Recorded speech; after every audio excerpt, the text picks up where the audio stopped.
السلام علیکم ورحمۃ اللہ وبرکاتہ۔ الحمدللہ رب العالمین والعاقبۃ للمتقین والصلاۃ والسلام علی رسولہ الکریم۔ محترم حضرات، آج جمعرات ہے 14 اکتوبر 2021۔ سوالات پچھلے باقی رہ گئے تھے اور پچھلے جمعرات کو سوال جواب بھی نہیں ہو پایا تھا، لہٰذا جو سوالات آئے ہوئے ہیں ان سب کو جواب دے کر کے چاہ رہے ہیں کہ بات پوری مکمل ہو جائے۔ سوال آیا ہوا ہے کہ دین کا علم حاصل کرنا فرض ہے، اس کا مطلب کیا ہے؟ دیکھیں، جب یہ بات کہی جاتی ہے، ابن ماجہ کی یہ روایت ہے کہ طلب العلم فریضہ علی کل مسلم، کہ ہر مسلمان پر علم دین کا حاصل کرنا فرض ہے۔ اس کا مطلب یہ ہوتا ہے کہ اسلام نے جن چیزوں کو فرض کہا ہے ان کو اور ان کے بارے میں جاننا، نمبر 1۔ نمبر 2، جس چیز کو حرام قرار دیا ہے اس کا علم ہونا۔ یہ ہر مسلمان کے لیے لازم ہے کہ وہ جانے کہ اللہ نے ہمارے اوپر فرض کیا کیا ہے اور حرام کس چیز سے منع کیا ہے۔ اس یہی مطلب ہے کہ علم دین کا حاصل کرنا ہر مسلمان پہ فرض ہے۔ مثال کے طور پر نماز فرض ہے، تو یہ جاننا بھی ضروری ہے کہ نماز کیسے پڑھی جائے گی، یہ بھی ضروری ہے جاننا۔ یہ مطلب ہے۔ پوچھا ہے کہ ایک بات سوشل میڈیا پہ بار بار آتی رہتی ہے کہ آخری دور میں قرآن کو مسلمان اپنے ہاتھ سے مٹائیں گے۔ ایسی جو حدیث ہے برائے کرم اس کا حوالہ دیں۔ میں یہ سمجھتا ہوں کہ یہ لوگوں نے مشہور کیا ہے، ورنہ ایسی کوئی حدیث جو ہے میرے علم میں تو نہیں ہے، اور میں نے تلاش بھی کیا، ایسی کوئی حدیث نہیں ہے کہ آخری دور میں لوگ اپنے ہاتھ سے قرآن کو مٹائیں گے۔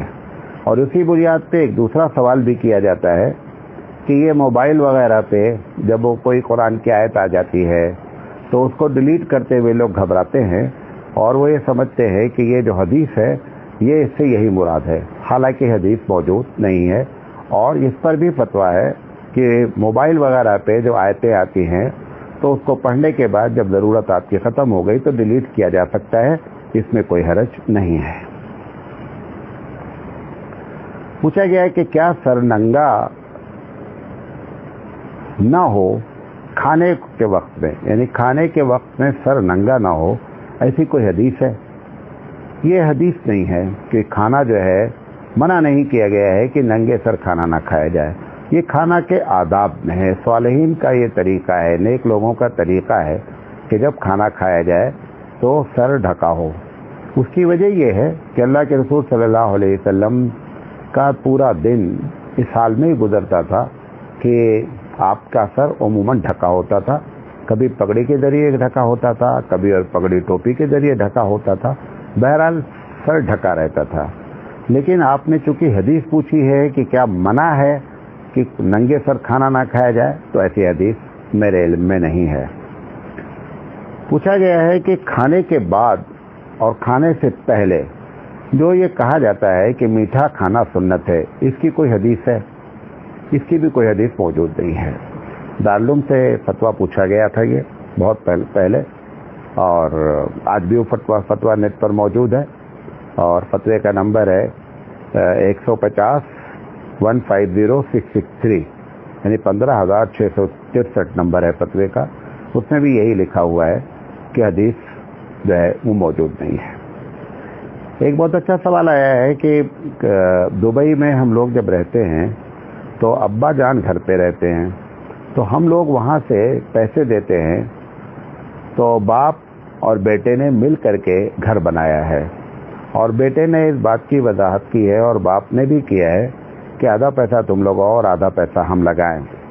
تو سوال یہ ہے کہ جو مکان بنا ہے اس کا مالک سارے وارثین ہیں، یا آدھا جو باپ کا ہے اس میں سب وارثین ہیں اور آدھا جو بیٹے نے بنایا ہے اس کا مالک اکیلا بیٹا ہے؟ اگر یہ بات شروع سے بتائی گئی ہے، بیٹے نے کہا ہے کہ ابا میں آپ کو دے رہا ہوں، آپ بنوائیے، کوئی مسئلہ نہیں ہے، تب تو اس میں سب لوگ شریک ہیں۔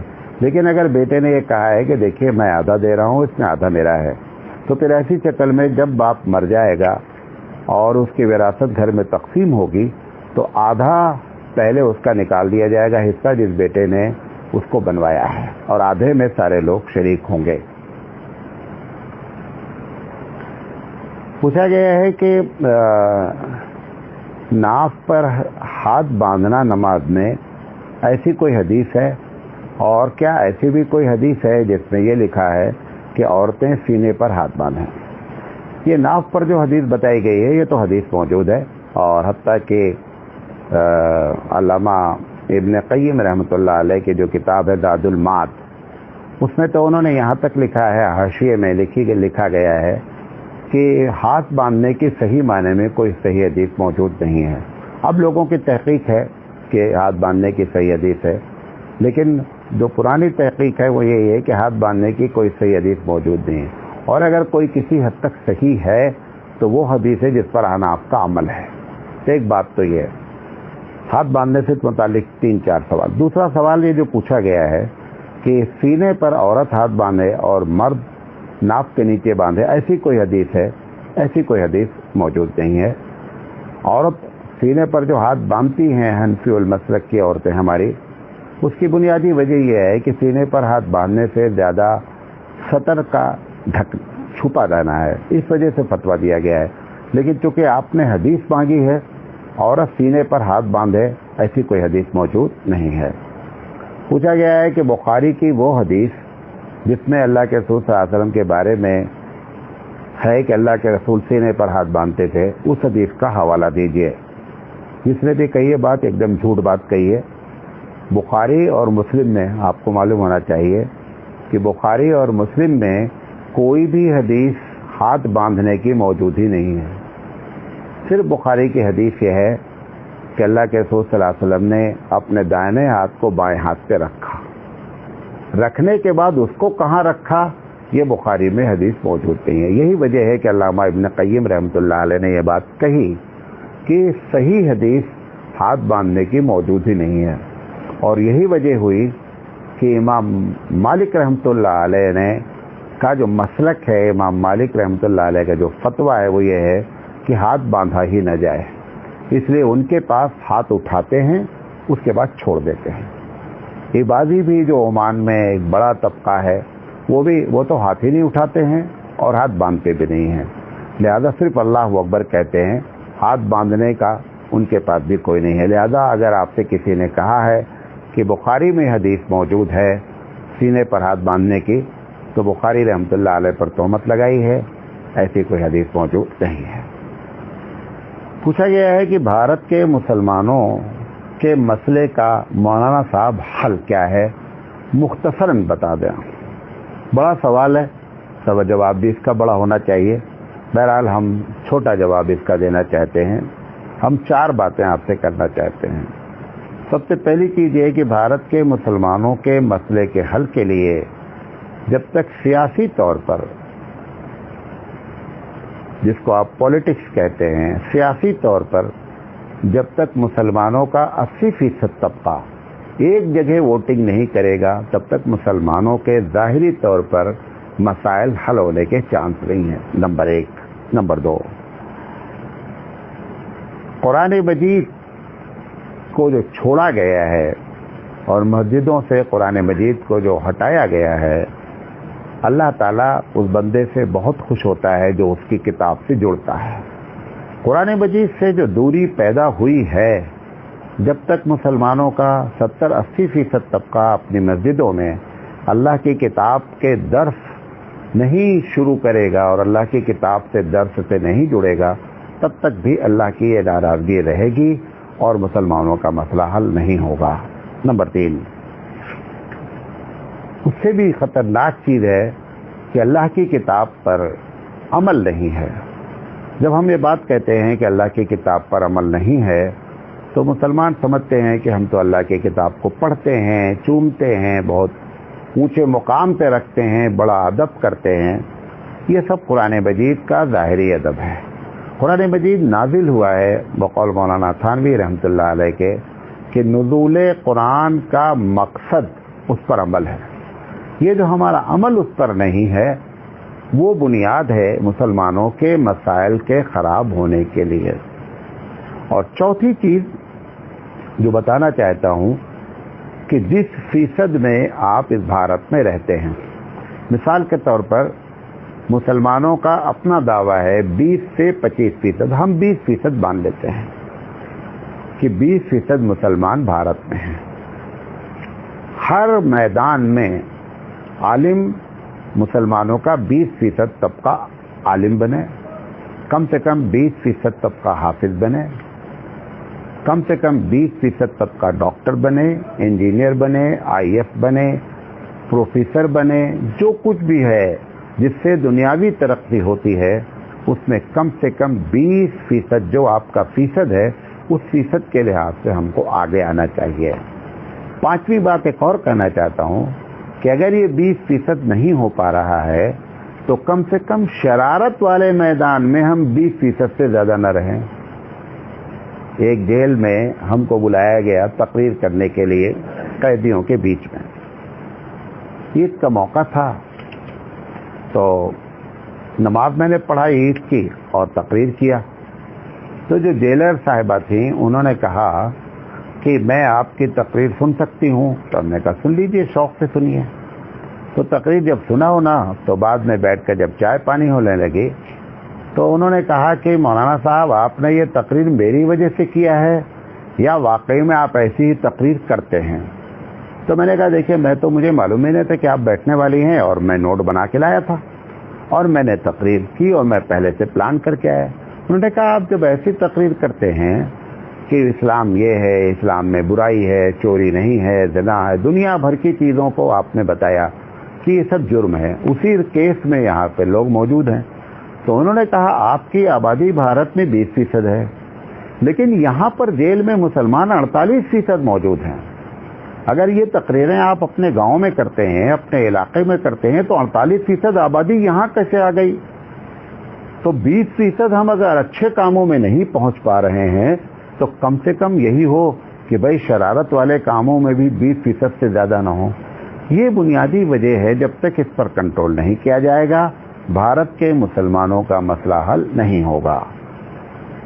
پوچھا گیا ہے کہ جب ہم کسی بزرگ یا اللہ کے ولی کی زیارت کے لیے جائیں جو کہ زندہ ہیں تو نیت طریقہ کیا ہونا چاہیے؟ دیکھیں اس کی بڑی فضیلت آئی ہے کہ کسی بھی شخص سے اس بنیاد پر ملاقات کی جائے جس میں صرف اور صرف اللہ کے لیے، اس کی بڑی فضیلت ہے. تو اس کا کوئی خاص طریقہ نہیں ہے. بڑوں کا جیسے احترام ہوتا ہے احترام کیا جائے، اور صرف اب جا رہے ہیں تعویذ لینے اور یہ سمجھ رہے ہیں کہ ہم بڑوں سے ملاقات کر رہے ہیں، یہ ملاقات نہیں ہوئی. تو مقصد ہو گیا ہمارا صرف اللہ کے لیے جو ہے ملاقات کی جائے. پوچھا گیا ہے دینی کتابیں پڑھنے یا بیان سننے کو جب کہا جاتا ہے تو جواب یہ دیتے ہیں کہ یہ سب باتیں ہیں، کوئی عمل نہیں کرتا ہے، اور جو لوگ زیادہ جانتے ہیں وہی لوگ زیادہ بے عمل ہیں، اس لیے پڑھنا اور سننا نہیں چاہیے. اس کا جواب کیا دیں؟ یہ باتیں جس نے بھی کہی ہے آپ کو جواب دیا ہے وہ آپ کو چاہتا ہے کہ آپ جاہل رہیں تاکہ ان کا سکہ چلتا رہے. اگر آپ کو علم آ جائے گا تو ہو سکتا ہے کہ آپ ان کو سلام کرنا بند کر دیں، ہو سکتا ہے کہ ان کا جھوٹ واضح ہو جائے. لہذا اپنے جھوٹ کو چھپانے کے لیے اور اپنا سکہ چلانے کے لیے وہ کہتے ہیں کہ کسی کی تقریر نہ سنو اور کتابیں نہ پڑھو. وہ جو بندہ یہ بات بولا ہے وہ بھی کسی بڑے سے سیکھا ہے. اگر وہ یہ بڑوں کی تقریریں نہ سنتا اور بڑوں کی کتابیں نہ پڑھتا تو وہ جملہ بھی بولنے کے لائق نہیں ہوتا. یہ جملہ بولنے کے لائق بھی اسی وجہ سے ہوا کہ اس نے کتابیں پڑھ لی ہیں، خود پڑھ لیا اور تم کو محروم رکھنا چاہتا ہے.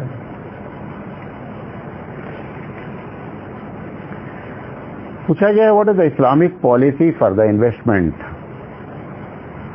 As a sleeping partner. سوال یہ کیا گیا ہے کہ دو طریقے کی شرکت ہوتی ہے، دو طریقے کے پارٹنر ہوتے ہیں. ایک پارٹنر یہ ہوتا ہے کہ ہم بھی آدھا پیسہ لگائیں گے، تم بھی آدھا پیسہ لگاؤ گے، تم بھی محنت کرو گے، ہم بھی محنت کریں گے. ایک دوسرے شرکت اور پارٹنرشپ یہ ہوتی ہے کہ میں پیسہ لگاؤں گا اور آپ محنت کریں گے.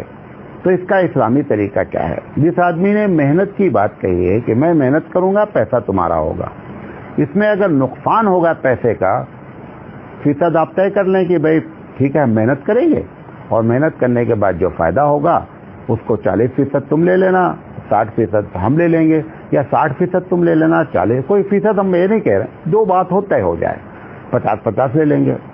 لیکن اس میں اس بات کو یاد رکھیے گا کہ اگر نقصان ہوا تو جو بندہ صرف محنت کی بات کیا ہے اس کا کوئی نقصان نہیں ہوگا، اس کی نقصان اس کی محنت ہے کہ محنت کیا بیچارہ، کوئی فائدہ نہیں ہوا، نقصان ہو گیا مالک کو، تو اصل پونجی آپ کی ڈوب سکتی ہے، اس کی محنت ڈوب جائے گی۔ یہ آپ نہیں کہہ سکتے ہیں کہ ہماری پونجی ڈوبی 2 لاکھ روپے، لہذا تم بھی اس میں شریک تھے، پارٹنر تھے، 1 لاکھ روپیہ تمہارے اوپر ہمارا قرضہ ہو گیا، یہ نہیں کہا جا سکتا۔ اس کی محنت ڈوبی ہے اور تمہارا پیسہ ڈوبا ہے۔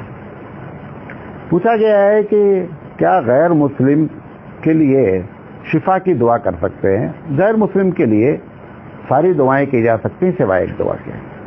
اگر اس کا انتقال ہو گیا ہے تو اس کے لیے یہ دعا کرنا کہ اللہ تعالیٰ اس کو معاف کر دے، اس کو جنت میں داخل کر دے، یہ دعا شرعی لحاظ سے جائز نہیں ہے۔ بقیہ یہ کہ زندگی میں اللہ اس کو ہدایت دے دے، اللہ اس کو مال دے دے، اللہ اس کو شفا دے دے، اس کو نیک بنا دے، یہ ساری دعائیں کی جا سکتی ہیں۔ پوچھا گیا قرآن کو پیشانی سے لگا سکتے ہیں کہ نہیں؟ جو چیز ادب ہوتی ہے علاقے کے لحاظ سے، ہر ادب کو اختیار کرنا جائز ہے جب تک کہ اس ادب کے خلاف کوئی قرآن یا حدیث کی آیت موجود نہ ہو، اور ادب کے لیے دلیل کا ہونا ضروری نہیں ہے۔ اس بات کو ذرا غور سے سن لیں۔ بعض لوگ جیسے امام مالک رحمۃ اللہ علیہ کے بارے میں مشہور ہے کہ مدینے میں کبھی بھی انہوں نے چپل نہیں پہنی، پوری زندگی امام مالک مدینے میں جب نکلتے تھے تو پیدل نکلتے تھے۔ وجہ کیا تھی کہ معلوم نہیں رسول اکرم کس راستے سے گزرے ہوں اور وہاں ان کے پیر مبارک پڑے ہوں اور میں وہاں پہ پیر چپل کے ساتھ رکھ دوں، تو یہ ادب کے خلاف ہے۔ ان کا اپنا نظریہ تھا، اس کے لیے کوئی دلیل نہیں چاہیے۔ ہاں ان کی بات شریعت کے خلاف ہو تو وہ ادب ہی نہیں ہے۔ اس لیے یہ یاد رکھیں کہ ادب کے لیے جب کوئی بات کہی جاتی ہے یہ ادب ہے، تو آپ یہ دیکھیں، دلیل مانگنے کے بجائے آپ یہ دیکھیں کہ اس کی بات شریعت سے ٹکرا رہی ہے یا نہیں ٹکرا رہی۔ نہیں ٹکرا رہی ہے تو آپ عمل کر لیں۔ جیسے امام بخاری رحمۃ اللہ علیہ ہیں، امام بخاری رحمۃ اللہ علیہ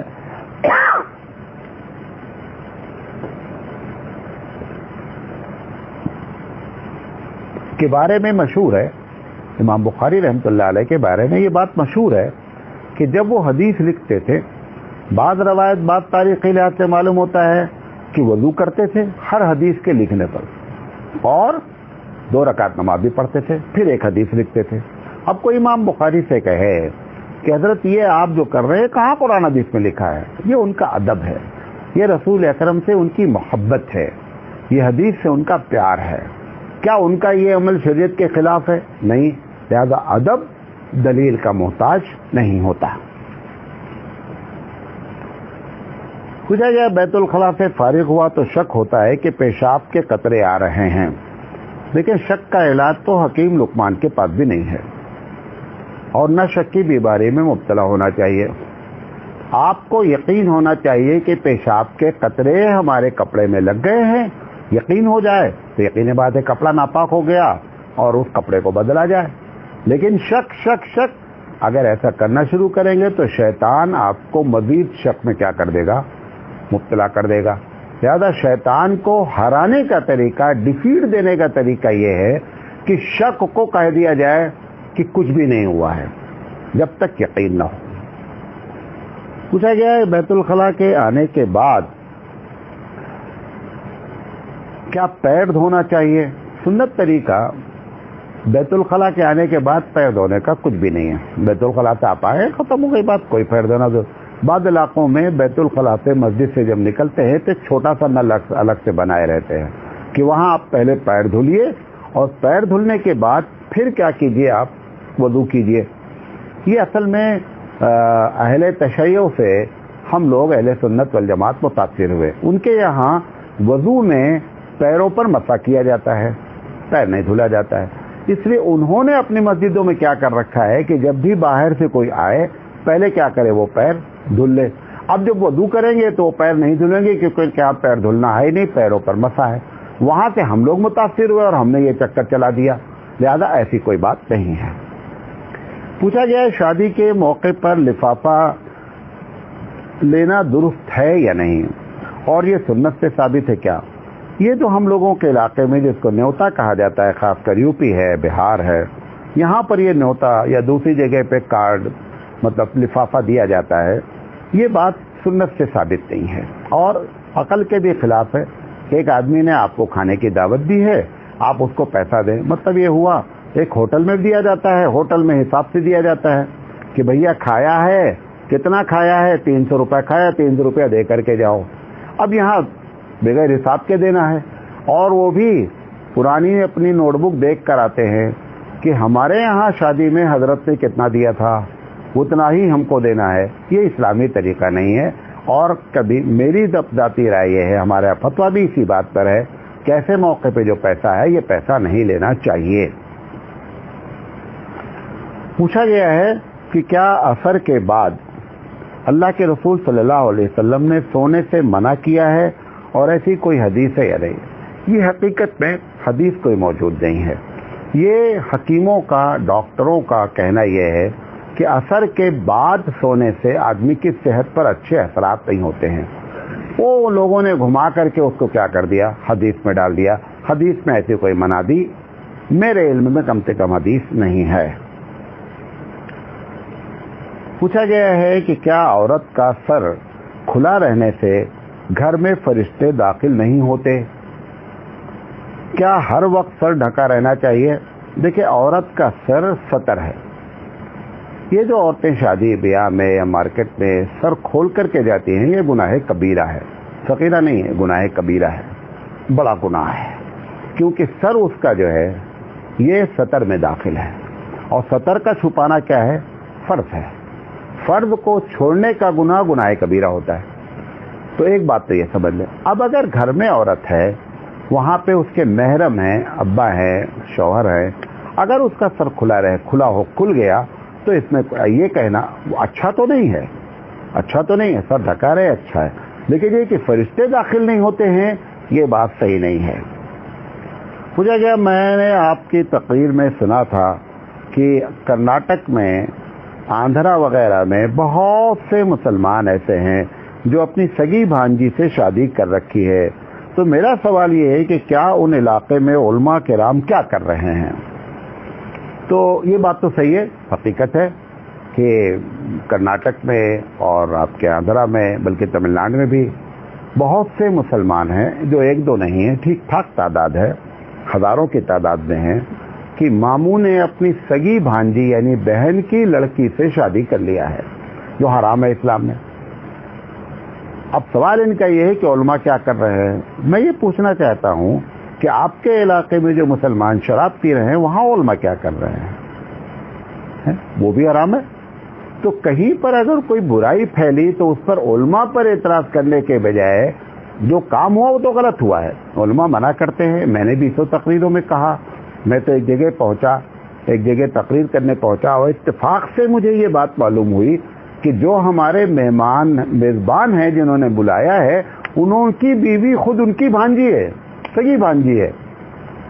ابھی میں ان کے گھر کے مطلب صرف کمرے میں داخل ہی ہوا تھا کہ ایک مولوی صاحب نے بتا دیا کہ مولانا صاحب یہ آپ کو کھانا بھی کھلائیں گے، ان کے یہاں رہنے کا انتظام بھی ہے آپ کے لیے، لیکن ان کے یہاں یہ پرابلم ہے۔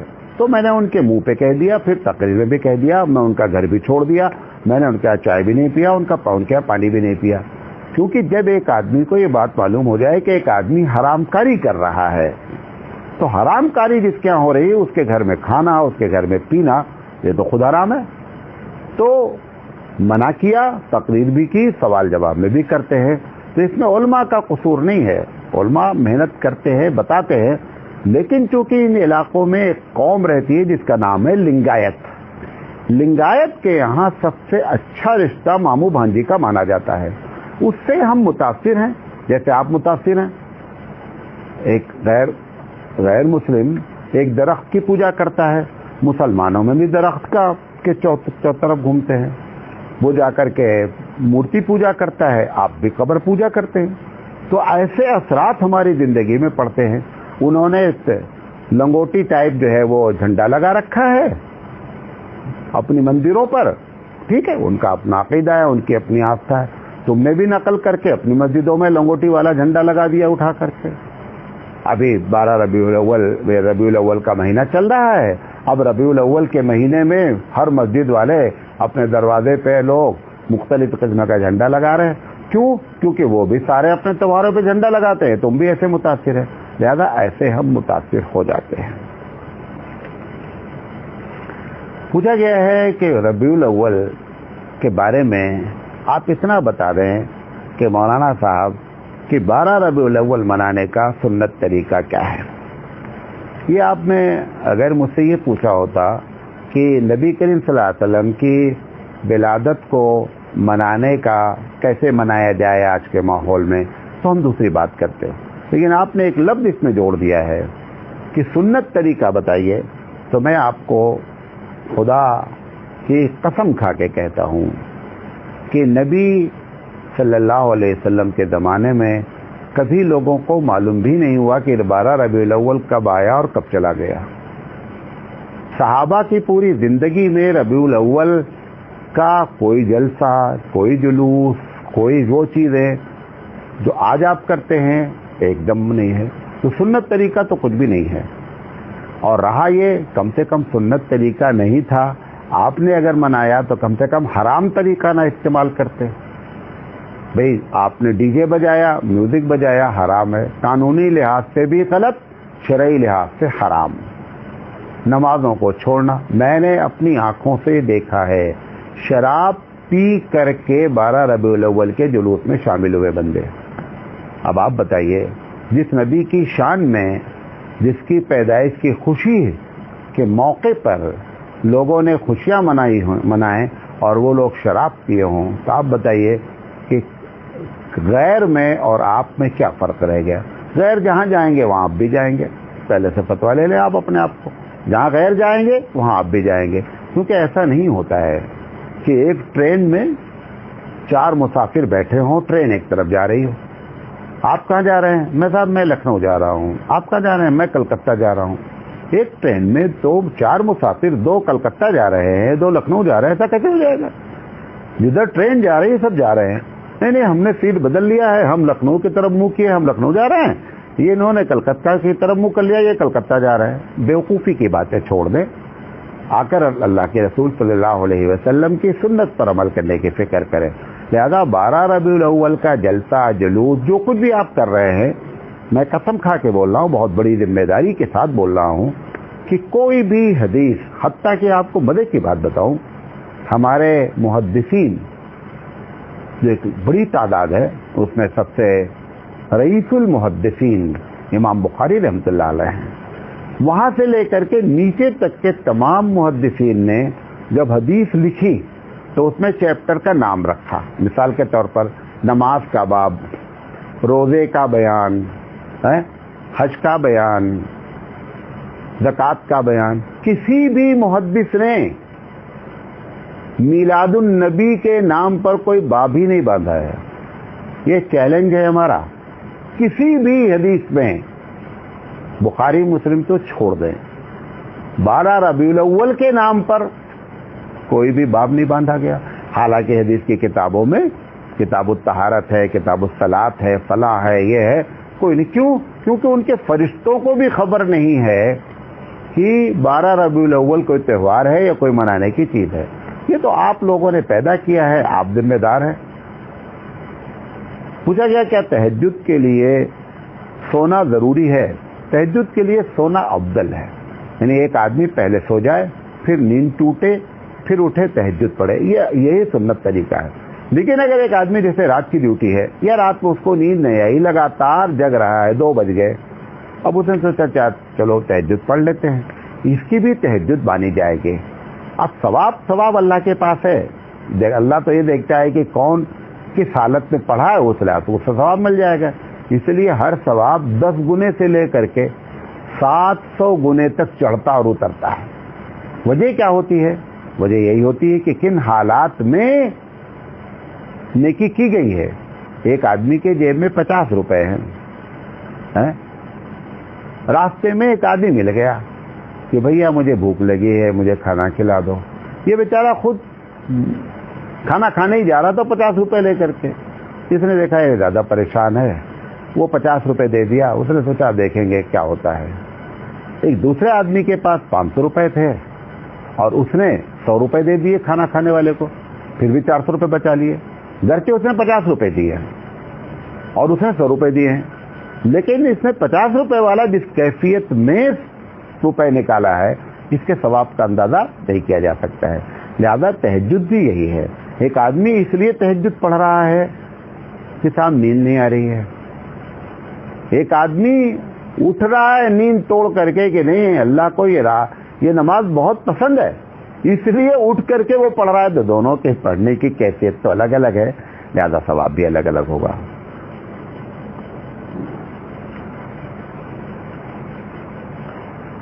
پوچھا گیا عورتیں بال نہ کٹوائیں سر کے، اس پر کوئی حدیث ہے یا نہیں ہے؟ اس کے پہلے بھی کئی مرتبہ یہ مسئلہ میں بیان کر چکا ہوں کہ عورتیں بال اپنا نہ کٹائیں۔ عورتوں کے بال کے بارے میں 2 باتیں ہیں جو حدیث میں۔ پہلی حدیث یہ ہے کہ عورت اپنے بال ایسے نہ رکھے کہ اس کی بال کی مشابہت ہو جائے۔ مشابہت کسے کہتے ہیں؟ یعنی پیچھے سے دیکھنے والا یہ نہ سمجھ پائے کہ یہ لڑکی ہے یا لڑکا ہے۔ اگر ایسا بال عورت نے رکھا تو اس کو کہتے ہیں تشبہ بالرجال، کہ آدمی سے مشابہت اختیار کی، اور ایسا کرنا حرام ہے، نمبر 1۔ نمبر 2 جو دوسری بات بنا ہے کہ عورت اپنے سر کے بال منڈائے، جیسے غیروں کے ہوتا ہے کہ کہیں تیرتھ پر جاتے ہیں، یاترا پر جاتے ہیں تو عورت بھی منڈن کراتی ہے، مرد بھی منڈن کراتے ہیں۔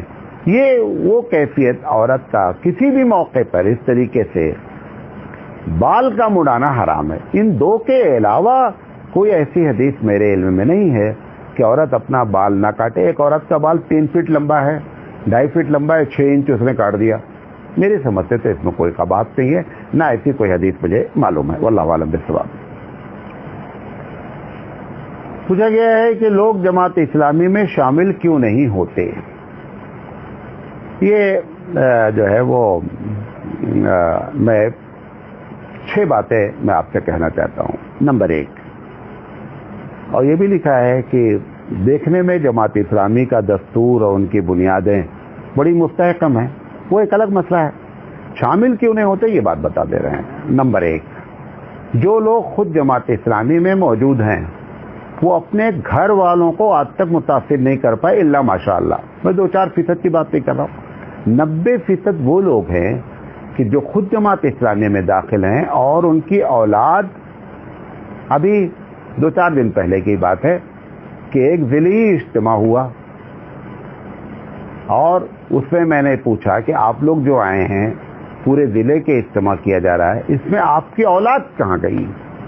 کوئی بھی آدمی، ایک آدمی غالباً تھے، ورنہ 20-25 آدمی کی شرکت تھی، کوئی بھی اپنے بچے کو شامل نہیں کیا ہے۔ میرا سوال یہ ہے کہ اگر آپ نے اس بات کو سمجھ لیا ہے کہ یہ بڑا اہم کام ہے، اقامت دین اس کا جو ہے وہ مقصد ہے، تو آپ اپنے بچے کو شامل کیوں نہیں کر رہے؟ ایک تاجر کو اگر یہ معلوم ہو جاتا ہے کہ میری اس تجارت میں بڑا فائدہ ہے تو وہ بچہ 10-12 سال کا بھی نہیں ہوتا کہ اس کو دھیرے دھیرے کیا کرتا ہے، اپنی لائن میں لگانا شروع کر دیتا ہے، کیونکہ اس کو معلوم ہے کہ یہ بہت اچھی تجارت ہے۔ یہ ایک بنیادی وجہ ہے۔ نمبر 2، پروگراموں میں شرکت نہیں کراتے ہیں۔ نمبر 3، کچھ ہمارے علماء کے پرانے فتوے ہیں جس کی وجہ سے لوگ جماعت اسلامی میں شامل نہیں ہوتے ہیں۔ چوتھی وجہ، بہت غور سے سنیے گا، عرف عام میں جو چیز اچھی اور صالحین کا عمل مانا جاتا ہے اس کو کرنے کے لیے تیار نہیں ہیں۔ میں اس جملے کو تھوڑا سے اور واضح کرتا ہوں۔ مثال کے طور پر صالحین کا ایک لباس ہے، نیک لوگوں کا ایک وضاقتہ جسے آپ کہتے ہیں، اٹھنا بیٹھنا ہے، ان کا لباس ہے، ان کی داڑھی ہے۔ جب ان سے یہ بات کہی جاتی ہے کہ آپ وضاقتہ میں صالحین پر آتے نہیں ہیں، حالانکہ وہ جو عرف عام ہے وہ برا نہیں ہے، ہر عرف عام پر عمل کرنا کوئی ضروری نہیں ہوتا ہے، لیکن جو عرف عام شریعت کے خلاف نہیں ہے اور وہ لوگوں کی نگاہ میں اچھا ہے، اگر آپ اس پر عمل نہیں کریں گے تو لوگ آپ سے نہ متاثر ہوں گے اور نہ آپ کے ساتھ شامل ہوں گے۔ آپ اس پر فتوی بازی نہیں کریے۔ مثال کے طور پر ایک آدمی جماعت اسلامی کا ہے، 90% جماعت اسلامی کے لوگ بھارت میں ہی نہیں پوری دنیا میں جہاں بھی ہیں وہ رسول اکرم صلی اللہ علیہ وسلم کے طریقے پر داڑھی رکھنے کے لیے تیار نہیں ہیں. میں داڑھی پر یہ نہیں بحث کرنا چاہ رہا ہوں کہ داڑھی چھوٹی رکھی جا سکتی ہے نہیں. رسول اکرم کی داڑھی کیسی تھی, سوال اس کا ہے. تو عرف عام نے اگر وہ بات کی جو رسول اکرم کا طریقہ تھا, اور آپ اس کو یہ کہہ کر کے فتوے بازی, فتوے کی بات ہی یہاں نہیں ہو رہی ہے. ہم بھی آپ بولیں ٹھیک ہے بے داڑھی ایک مشرہ ضروری نہیں ہے, ایک دوسری بحث ہے, ہم اس پر جانا ہی نہیں چاہ رہے ہیں. ہم تو یہ کہنا چاہ رہے ہیں کہ جو صالحین کا طریقہ ہے, رسول اکرم کی داڑھی کا مسئلہ ہے, رسول اکرم کی کوئی حدیث ایسی موجود نہیں ہے جس میں ہو کہ حضور نے داڑھی چھوٹی رکھی. اگر آپ کو رسول سے محبت ہے تو بھائی جس سے محبت ہوتا ہے وہ آئیڈیل ہوتا ہے زندگی کا. ایک آدمی کو شاہ رخ خان سے محبت ہے, شاہ رخ خان اگر وہ بال بیچ میں رکھا لے تو اس کے چاہنے والے بیچ میں بال رکھا لیتے ہیں. کوئی لاجک دیکھتے ہیں کبھی بھی؟ وہ پینٹ پھٹا پہن لیتا ہے تو نوجوان ہمارے پینٹ پھٹا پہن کے گھومنے لگتے ہیں. تو سوال یہ ہے کہ تم نے شاہ رخ خان کو آئیڈیل بنایا. ہم نبی سے محبت کی بات کرتے ہیں اور نبی کے پہناوے کو, نبی کے لباس کو, نبی کے شکل و صبات کو اختیار کرنے کے لیے تیار نہیں ہیں, جس کی وجہ سے پبلک ہم سے متاثر نہیں ہو پاتی ہے ان لوگوں سے جو جماعت اسلامی کے لوگ ہیں. اس میں 2-4% کی بات نہیں کر رہا ہوں, میں 90% کی بات کر رہا ہوں. 10% مستثنا ہو سکتے ہیں. اور آخری بات اس میں یہ بھی کہنا چاہتا ہوں, کہنا نہیں چاہیے لیکن چونکہ کہنے کی عادت ہے کہہ دیتے ہیں, اچھی لگے تو بری لگے تو, کہ درس قرآن کرنے والے جو قرآن کی تفسیر بتانے جائیں گے, چاہے وہ کتاب سے پڑھ کر بتا رہے ہوں اور چاہے وہ خود تفسیر کر رہے ہوں, وہ جس آیت کی تفسیر کرتے ہیں اس آیت کے میں 90% وہ لوگ ہیں جو اس آیت کو صحیح پڑھتے تک نہیں ہیں, جس کی وجہ سے پبلک جو ہے وہ بہت غلط تاثر لیتی ہے. یہ بنیادی وجوہات ہیں جس کی وجہ سے جماعت اسلامی میں لوگ شرکت نہیں کرتے. پوچھا گیا کہ منہ میں کچھ کھا رہے تھے اور اچانک بیت الخلاء میں داخل ہو گئے, تو اب بیت الخلاء جانے سے پہلے اس کو تھوک دینا چاہیے. جب آپ داخل ہو گئے تو اب کہاں تھوکو گے بابو, خود ہی پوچھ رہے ہو مسئلہ. داخل ہو گئے ہو, دروازہ بند کر لیے, تو بہتر تو یہ ہے کہ بیت الخلاء میں کوئی چیز جو ہے وہ کھانا پینا نہیں چاہیے. اب آپ داخل ہو گئے ہیں, مجبوری ہے, ورنہ جیسے یاد آ گیا بیت الخلاء کا دروازہ کھول دیتے, اور جیسے چنگم کھا رہا ہے مثال کے طور پر کوئی آدمی, اور بیت الخلاء بھی چلا گیا ہے, یہ غلط طریقہ ہے. پوچھا گیا ہے کہ ناف کے نیچے کے بال کہاں کہاں سے نکالنے چاہیے, اور 1-2 بال رہ گئے تو چلے گئے یا نہیں. اگر معلوم ہو گیا 1-2 بال رہ گئے تو اس کو بھی کاٹ لیا, اس میں کون سی فضیلت ہے کہ 1-2 بال چھوڑ دیا جائے, اور اگر بغیر سمجھے چھوٹ گیا ہے تو اس میں کوئی گناہ نہیں ہے. بہرحال یہ سوالات باقی رہ گئے تھے, ان کو جواب دینے کی کوشش کی گئی. وآخر دعوانا ان الحمدللہ رب العالمین.